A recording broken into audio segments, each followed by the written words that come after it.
Welcome back to the Library of the Occult. Today, we're turning our attention to the literary roots behind one of the most provocative occult thrillers of the 20th century, To the Devil a Daughter, the novel by Dennis Wheatley. Before we open the book itself, it's important to understand the figure at its centre. Dennis Wheatley was one of the architects of modern popular occult fiction.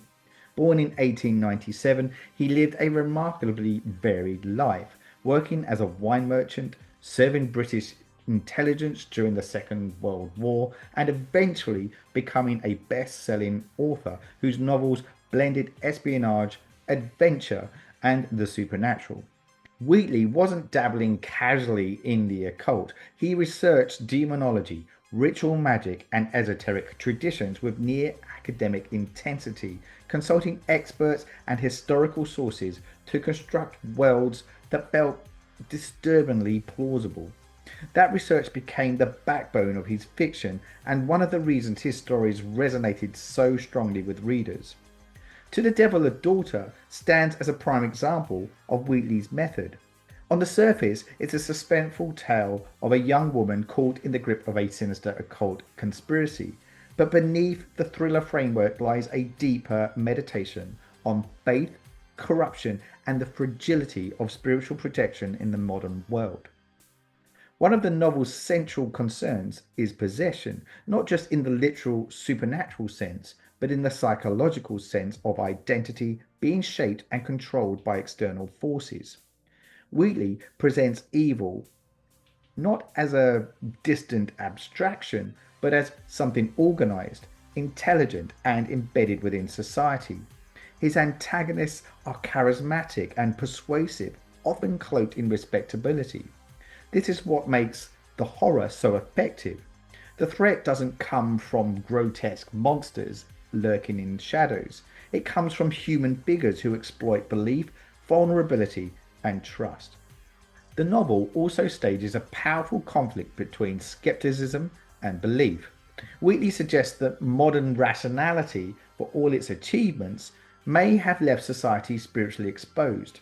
Characters who dismiss the occult as superstition find themselves dangerously unprepared when confronted with its reality. In contrast, those who acknowledge the existence of darker forces must grapple with the moral burden of opposing them. This tension gives the story a philosophical dimension that elevates it beyond simple shock value. Christian symbolism and theology play a crucial role in the narrative. Wheatley frames the struggle as a form of spiritual warfare, a clash between competing metaphysical systems. The stakes extend beyond individual survival to encompass the preservation of moral order itself. Whether or not the reader shares Wheatley's worldview, the conviction with which he presents it creates a palpable sense of urgency and dread. In terms of literary impact, To the Devil a Daughter occupies a pivotal place in the evolution of occult horror.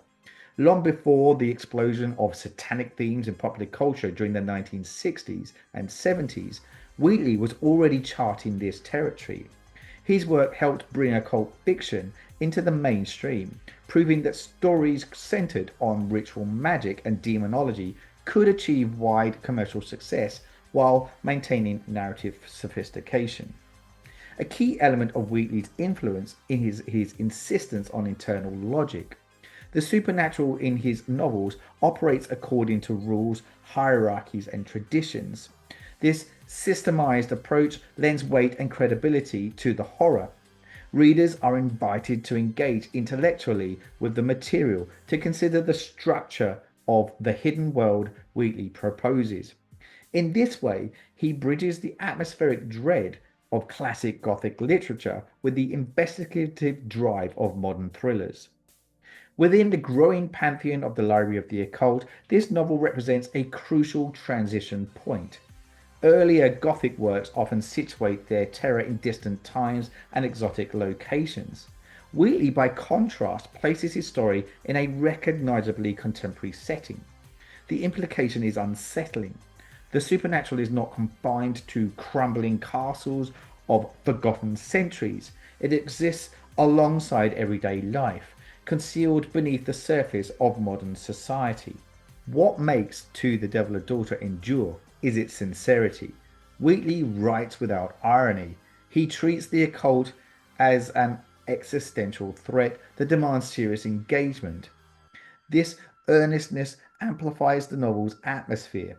The fear it generates arises not only from dramatic events, but from the unsettling suggestion that the boundaries between the visible and invisible worlds may be thinner than we assume.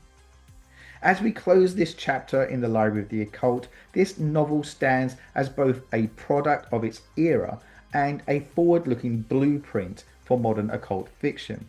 It channels mid 20th century anxieties about hidden corruption and moral decay into a narrative that feels psychologically sharp. More than a companion to its cinematic adaptation, the book provides the philosophical and thematic foundation that gives the story its lasting power. To the Devil a Daughter reminds us that the most compelling occult tales are those that confront belief itself.